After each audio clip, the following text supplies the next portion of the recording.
Hello, I'm Chris. Welcome to the Healing Rabbit channel. I might also post this on Chris Copper channel as well. I've just had my solo exhibition, 100 Years Gallery. I've just come back from that. It's pretty good. It went pretty well. Well enough. But I got this book. An artist gave me this book, Greta Thunberg's "No One Is Too Small to Make a Difference." Now, I've not actually read Greta Thunberg before, so I've just read the whole thing, and I thought I'd give some thoughts on it, or first sort of like impressions of what she's saying in this book, basically. Now, Greta Thunberg is of the generation. She's young, basically. She's so I'm a millennial. I'm 37, and I think it's important to listen to people who are young, like teenagers, basically, and how listen to them, obviously, because what I got from this book actually primarily is that we have to listen to the science of climate degradation.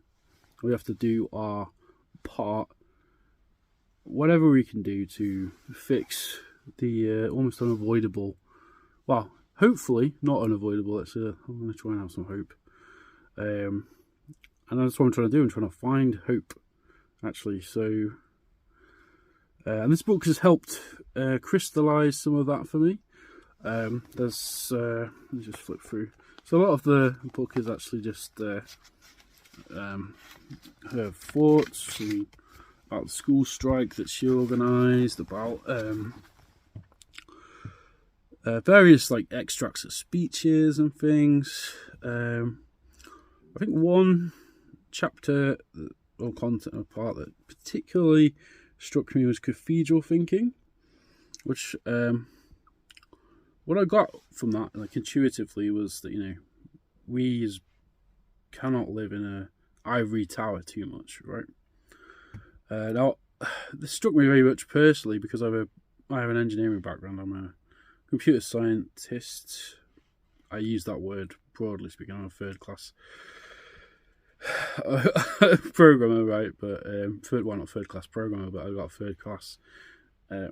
And I've had this sort of has been in the back of my mind for a long time. Like, if you're on my Chris Copper channel, you'll see that I did a video a while ago about solar punk, which is something I've been actually thinking about quite a bit in the last year or so. Last year a lot, because that's sort of the idea about that we the human species, humanity. Human species, or the same species, have to sort of, if we're going to fix the environmental crisis, we have to start with engineering, I think, solutions that are going to help with the energy problems, the main thing, obviously. But anyway, that's my intuitive thought. I like how she's got a chapter here called "You're Acting Like Spoiled, Irresponsible Children." I think this was page 34, which is, let's just check. That was a speech given to the European Economic and Social Committee in 2019, and she's just saying very directly to the politicians who are gathering around these tables and just trying to fix it, I mean, in a sense, her message is very direct. I mean, she has Asperger's, so that that's a given. Asperger. I've known many people with Asperger's, and they just say it like it is. They're just to the point and just say, "Look, this is how it is. We fix this or we don't." One thing I really liked about this book is that there's a lot to process in it. Even myself, I found it like this is in a sense is a good challenge. This is I'm I'm approaching 40 now, and you know, I'm interested in all sciences. Like, I'm a bit of a polymath and all. Sorry, the recording cut out. Then I just ran out of space. But our house is on fire was one of the things I actually found most depressing about this book, in a good way. Like, I don't mean it's in a bad way, because she says, like, you know, some people say you know, I'm talking too seriously, or writing too seriously, and that's you know, I think she's feels that's unfair. So, like, this is where was I?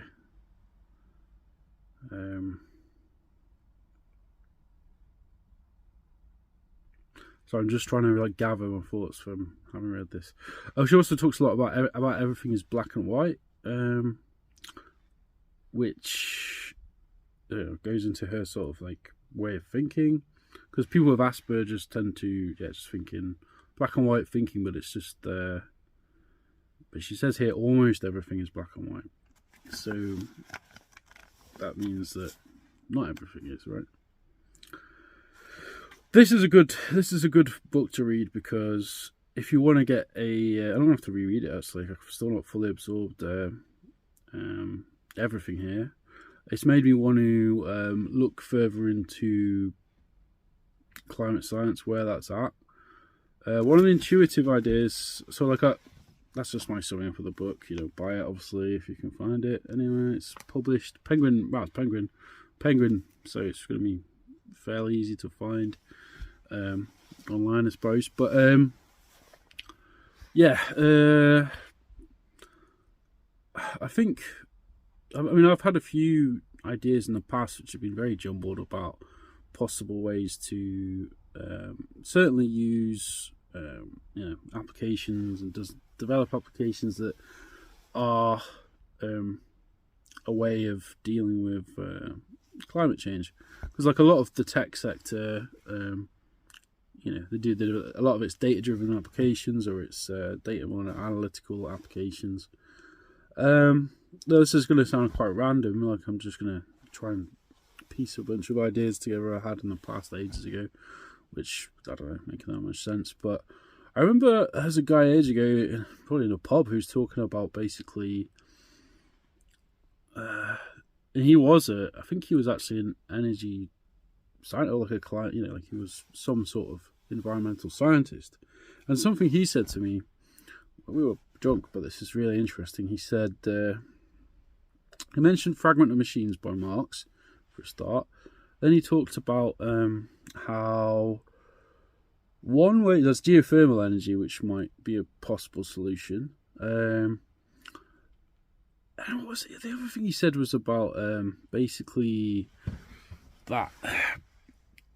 And I thought this is actually quite a clever idea, actually. It was basically that if we got tons of solar panels in the warmest place in the world, and this is probably a bit of a mad idea, I don't know how, I'm not like I said, I'm not a climate scientist, this is just my own, like, I don't know, reflections part of the thinking in the past, of, you know, conversations I've had with people in the past about how, so with this, what if we just, like, had, I mean, solar panels, you know, it's not very, it doesn't generate enough energy, yada yada. But what if I like the idea, I've had this idea, like, and I don't know exactly what this means, I'm just intuiting thoughts now. Distributed energy networks of some description, right? Obviously that costs a lot of money, but we have a lot of billionaires on this planet, and what they should be really putting money into is, I mean, before we start going into, you know, building tons of rockets to send into space to, I don't know, like, I mean, eventually we'll have to do that, right? We'll have to eventually go into space, I don't know, for mining materials and things, and that's invariably what will happen when we finally start exploring outer space. But we do also have to look after this planet, because there's no way in the next, I don't know, a long time, 50 years probably, that we're going to start even getting to Mars properly. I mean, yeah, sure, Elon Musk is doing SpaceX and everything, and, you know, hooray!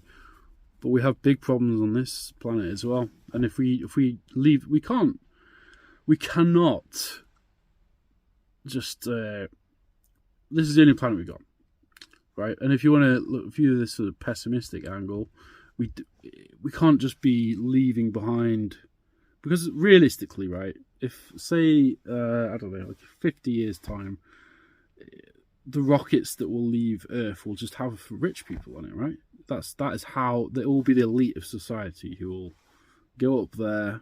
So we need to fix the problems we have on this planet before we start concentrating too much on space. Now, I'm a great believer in, I like the dream of space travel. I like the ideal of. I think we should still explore space. I do, but we should be able to do both. Now, I don't know exactly what all these intuitive thoughts I'm having are. I'm just saying that is just my response to the book, like just as a scientific, philosophical, artistic typewriter polymath of sorts.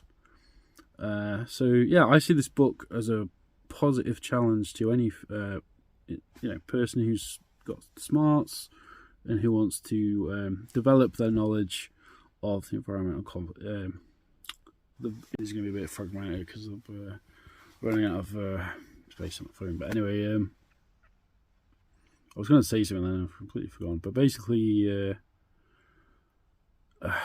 obviously, none of us are perfect.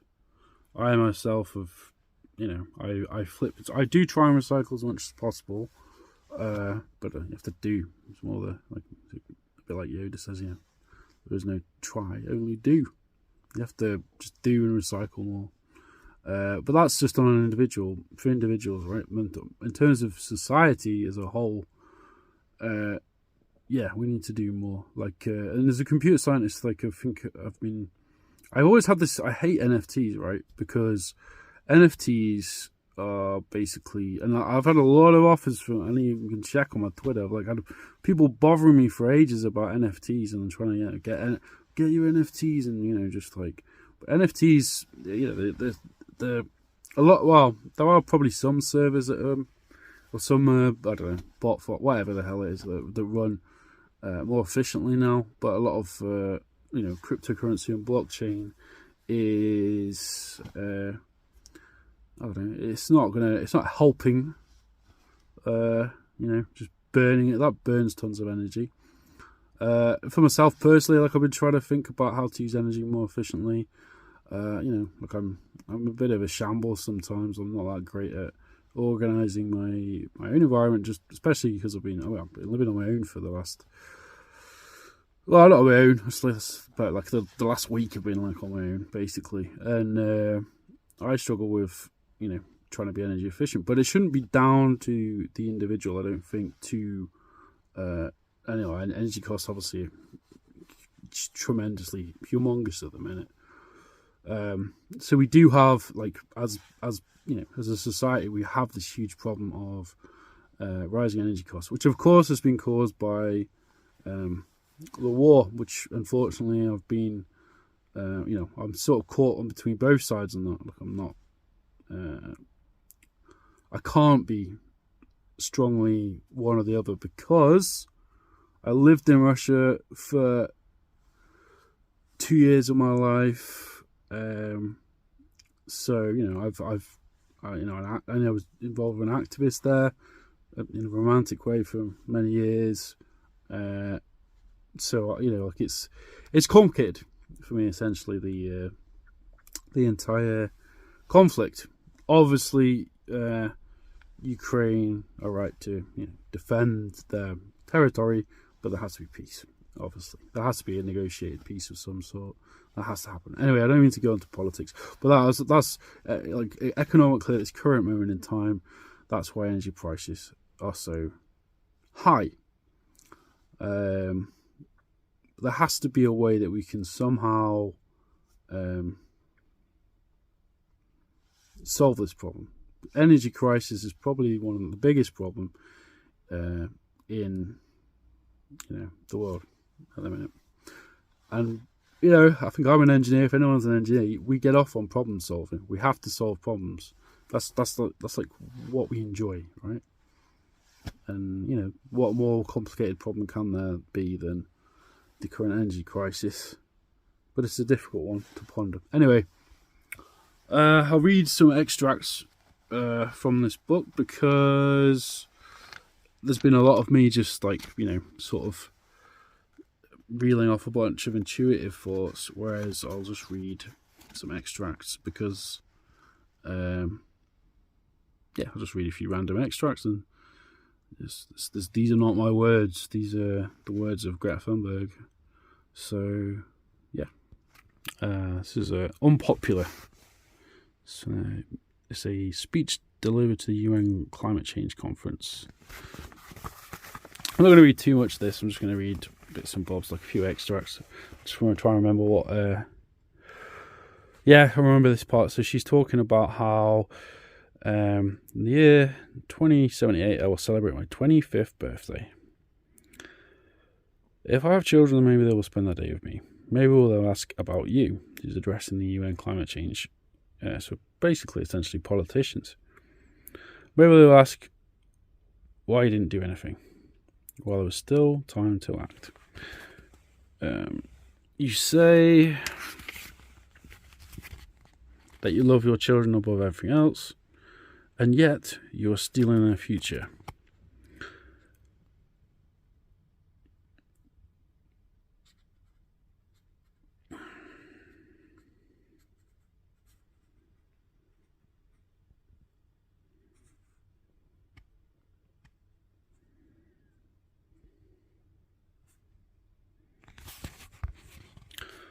So that's quite... So real power belongs to the people,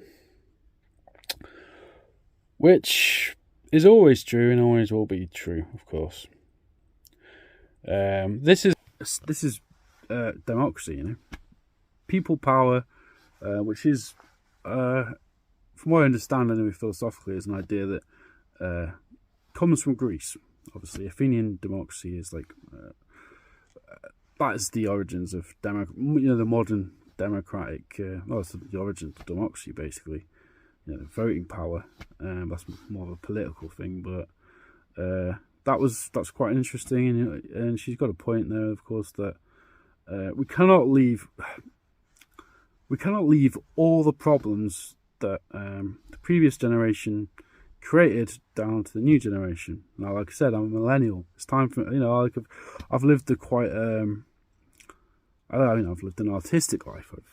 I'm a writer. I paint.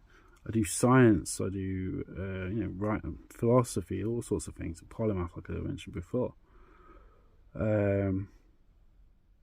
And for people like me, and who have creative smarts, and she even addresses this in the book, we really do have to start applying ourselves with some will to solving this problem, because no aliens are going to come from above and start solving it for us, right? Or are they coming down here like now? Like we're in a mess. There's no little green men that are going to come down.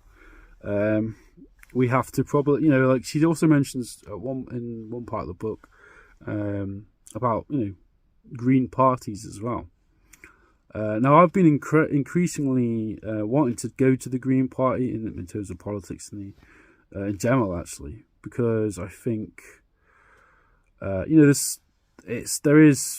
am in the UK, we've been under a conservative government for too long. I lost track of how long now. It's been that a lot of my life, really. I think probably in terms of politics in the UK, I think probably we do need to, we as in like the people who are progressives essentially, do need to consider maybe voting Green. I think I'm going to vote. I think if I was going to vote with my heart, I'd go Green at the minute. So, but yeah, it's going to be a difficult one. The general election comes up. Hopefully, the Labour and the Greens can form a coalition. If that happened, that would be, I think, good, because we need to get rid of the Tory government. They're being increasingly isolationist. None of that has worked in the UK. But on a grander scale, on the scale of the world, obviously, like we need to, I think, the progressive forces in the world need to deal with this as the core driver for, driving the their campaigns and everything else, campaigning and because politicians don't really fix the world, pretty much. Like essentially, most of the time, politicians are caretakers, and sometimes it's actually good to have a caretaker administration or a caretaker government. Who because do you know what caretaker governments do? Most of the time, they usher in an era of peace or time, a time of peace, which is certainly what the world needs now. We don't we need peace in whatever form that takes, however it comes about. We need peace, and we need to have a world that works for everybody. Now, some people will probably say like, "Oh, you're just a communist or whatever," and blah, blah, blah, blah. Okay, well, I admit my past. I have dabbled in. I've read Marx. I've read the Communist Manifesto. I've read Engels. I've read Emma Goldman. I've read quite a lot of this. Antonio Gramsci. Yes, I've read Marx. Yes, all these different theoreticians of the left from the past, right? And also like a lot of philosophy of from further back in, and also postmodern philosophy and all that. There has to be probably a green philosophy that thinking people create to bring these. Philosophy doesn't. But then the problem then is that philosophy doesn't always equate to actual action. And I was actually, interestingly enough, like I was on the fringes of Extinction Rebellion actually when all of that movement was kicking off. And when I was actually at one of the meetings, one of the questions I brought up, and they had these round circle discussions, and the actual point that I brought up to everybody was that it's science. We have to solve these problems with science, which I know is obvious, right? But I think it's time now that I myself and other people who are artistic or scientific or whatever start really seriously trying to get these whatever good ideas that we can have out of our brains and out there into the world. And that involves a lot of work, it involves a lot of thought, it involves a lot of wrestling with difficult ideas and difficult concepts. But I think we can do it. And this is good. It's been a good thing to read this book. Obviously, I've been aware of Greta Thunberg for a while, but I never actually really... I've seen small clips of her online and everything, but I never really paid it that much attention. I've been a nerd, I'm a nerdy type. I tend to escape in media quite a lot. Not fully, like I do keep abreast of developments in politics, and I do try and keep, but it's been getting a bit much recently, to be honest, especially with everything that's going on. There's only so many clips of, actual warfare that you can watch before it just gets too much, and you just like have to tune out of this. Like, so for more recently, I've been like just escaping into media and trying to, but I can't do too much of that. Like even with and even this being on this phone it's a lithium battery, but yeah, it's still consuming some energy, right? And we do have to become more energy efficient somehow. I don't know. It's a complicated issue. Like I said, I'm not gonna be able to provide the answers based on what this book has provoked in me in terms of like thinking, right? Anyway, probably should leave this video here. I need to sleep. Like I said before, get a copy of this. It's worth reading. No one is too small to make a difference. I think it's good for all of us really to take on board what's being said here in these speeches that she wrote. And that's it. If you have any thoughts of your own, leave them below. How have you got any ideas for how we could actually start making things better. You know, move to that solar punk future, which is on the horizon. It could be. I mean, obviously, like solar punk is it's a genre of fiction, right? But fiction is a way, you know, science fiction in general is a way of anticipating what the future can be. Now we can have the gritty sci-fi future of cyberpunk, which, you know, I love cyberpunk as a genre, but I wouldn't actually want to live in it. And you know, the thing that people often forget about cyberpunk, it's almost been glamorized now, cyberpunk, which is sort of annoying, because the original cyberpunk writers weren't glamorizing, you know, this hyper-capitalist sort of accelerationism, you know, Nick Land's sort of like idea of like, yeah, it's just accelerate into high technology and, you know, like sort of like, I don't know, that. Who actually writing it as a warning on the whole. Like a famous phrase that the future isn't here yet. The future is already here, it just isn't evenly distributed, which William Gibson said, the author of Neuromancer. And well, just a very interesting thinker to get into. It's really a thinker and author as well. So it's been a very long video, but I hope you get something out of it. That's it. I'm going to leave it there because I've taken probably 25 minutes of your life up by talking about this, but it's quite important. So yeah.